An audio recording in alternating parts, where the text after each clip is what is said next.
Hi, I'm Classy Mike Trash from Dauphin, Pennsylvania, and I'm reading for the part of Seth. I don't think I had the chance to thank you for coming to church with me yesterday.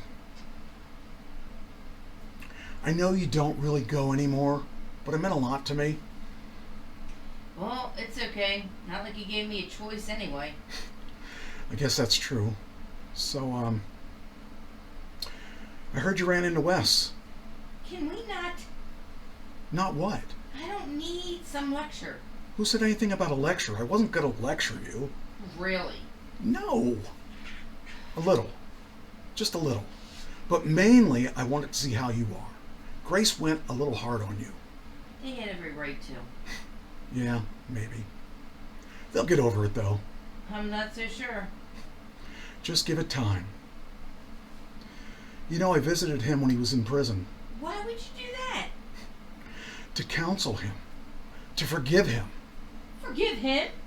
Yes. He went through something very traumatic as well, Jonah. I couldn't move on without talking to him. Guess you're a better man than me. Oh, I've been meaning to give you something. Grab the beers. Is that Grandpa's knife? Yep. Like the knife? Yeah. Wow.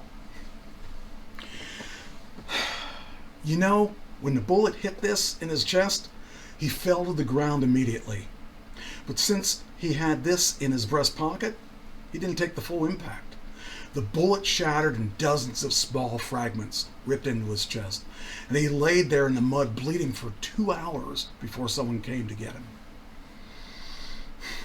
As he lay there, he cried out for help and prayed. He begged to God to save him.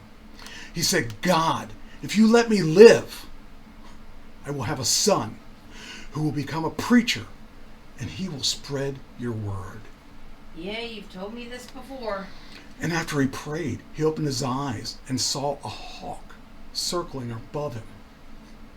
Despite the bullets flying through the air and the shells exploding, rather than fleeing, the hawk circled above him for half an hour as the hell of war surrounded him.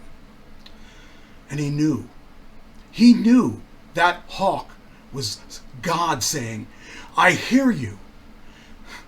You will live." An inch to the right or left, up, down, it would have missed the knife and pierced his heart or lungs. He would have died, and neither of us or Grace would have ever been born. You've told me this before. Elijah would not have been born. Okay. If that's not a miracle, I don't know what is. You can't avoid him forever, Jonah. Just stop. Dad, stop it. I don't need this shit. It's exactly the reason why I stopped coming back.